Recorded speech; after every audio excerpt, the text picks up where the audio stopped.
Ibihe byiza wowe ukomeje kudukurikirana umunsi ku munsi. Nizere ko umeze neza ndetse nawe utameze neza, reka nkubwire ngo Imana irakora uko ishoboye kugira ngo ubashe kumera neza cyangwa se umunsi wawe ubashe kugenda neza cyane. Reka nkubwire ngo jya wisunga Imana niyo byose, niyo rugira ndetse niyo byose kuri twebwe. Kuri uyu munsi rero, ku munsi wa gatandatu tariki 19 z'ukwezi kwa kane mu mwaka w'ibihumbi 2025 mu rukerera ahagana saa 4 nibwo hano i Kanyinya hakorewe impanuka iteye ubwoba cyane kandi bukomeye ndetse bunakabije. Nk'uko muri kubibona mu mafoto, ni ibintu bitoroshye cyane. Imodoka zagiye ziba capati neza neza, biteye ubwoba ndetse n'agahinda.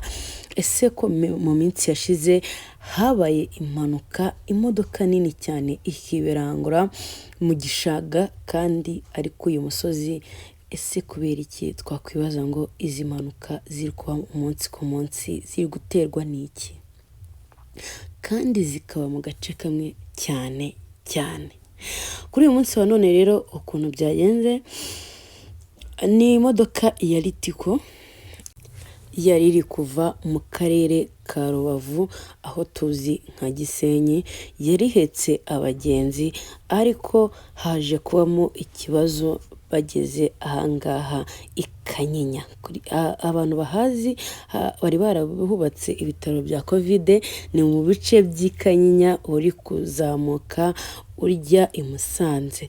Aha hantu rero ukuntu byaje kugenda, hari harimo umugabo utwaye abandi bantu bagera muri 2 mu modoka yiwe yari Vigo, yari atwaye ari kuzamuka ava mu mujyi wa Kigali agana i Musanze. Uyu mugabo rero biravuga yuko yari ari ku muvuduko ukabije cyane uteye ubwoba, ku buryo abantu bose yagerageje kunyuraho bavuze ati nyamuneka uyu muntu ari kwiruka cyane, hagize n'umuntu ahura nawe mu muhanda ari kwambuka ashobora kuba yamugonga. Ababashije kutubwira ndetse se babashe no kumubona atwaye, bamwe na bamwe baduhaye inkuru.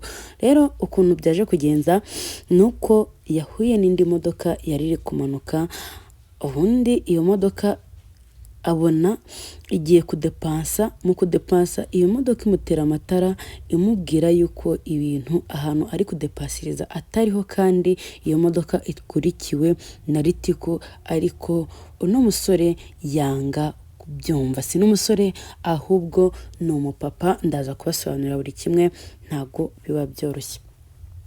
Ubwo byagendaga gutyo rero, ubu ngubu byanze ageze imbere akubitana na Ritiko. Mu gukubitana na Ritiko agiye kuyikwepa, akubita imodoka ye ku giti ibiberanga gutyo, ndetse wa mushoferi nawe wamutereye amatara kubera bwa bwoba no gupanika, nibwo imodoka yikaraze nawe imusanga hahandi imwe ya mbere ya Vigo yaremeza gukorera impanuka. Nibwo Ritiko nawe umushoferi wa Ritiko kubera gupanika ndetse n'ibyo bintu ari kubona imbere yiwe, byatumye agerageza gukata imodoka ndetse no kuyihagarika byihuse, birangira imurushije imbaraga kubera n'ubunyereri n'iyi mvura muri kubona muri iyi minsi, birangira imodoka yibiranze hasi. Rero ni inkuru ibabaje, ni inkuru iteye ubwoba ndetse n'agahinda, ntabwo biba byoroshye. Haje kwitabamo Imana abantu 2, abandi 2 barakomereka, abandi 3 barakomereka bikabije. Harimo abo bajyanye muri CHK, hari abo bajyanye hano mu bitaro by'i Kanyinya. Gazi rero nk'uyu mugabo muri kubona ahangaha, nk'uko muri kubibona, uyu mugabo niwe wari utwaye imodoka ya Vigo, niwe wagerageje kudepansa mu buryo butemewe, niwe wabanje gukora impanuka. Twavuga yuko ari we intandaro y'urupfu rw'abapfuye bwabashije kubura ubuzima ahangaha. Gusa reka tumubwire ngo Imana imuhe iruhuko ridashira. Gusa mbibutsa ko uyu mugabo yari umudivantiste umunsi wa karindwi, yasengaga buri wa gatandatu. Ahubwo uyu munsi ntago tuzi shitani yamuteye, burya ngo amatwi ari mu bupfu ntiyumva. Uyu munsi ntago yari yagiye gusenga, sinzi ukuntu ibyo byamugendekeye, birangira agiye i Musanze mbere yo gukora ibindi byose. Isaha ya saa 4 rero nibwo yaje gukora impanuka, birangira ahuriye ubuzima, ndetse na mugenzi we bari mu modoka tutabashije kumenya izina, ariko nawe tuje kumenya amazina ye tukababwira. Uyu mugabo rero yari afite umugore ariko utazwi, afite umukobwa nyine ari we mugore we ndi kuvuga. Yarateye inda ariko amufasha cyane mu gahinda kenshi n'amarira menshi. Uno mugore amakuru yamugezeho ko umugabo yitabye Imana, ariko n'amakuru ari kuvuga nuko uyu mugabo impanuka yakoze yari kujya kureba umugore we utuye i Musanze mu Kinigi, ndetse n'umwana we afite w'umwaka n'igice. Rero reka tubwire umuryango w'uyu mugabo ngo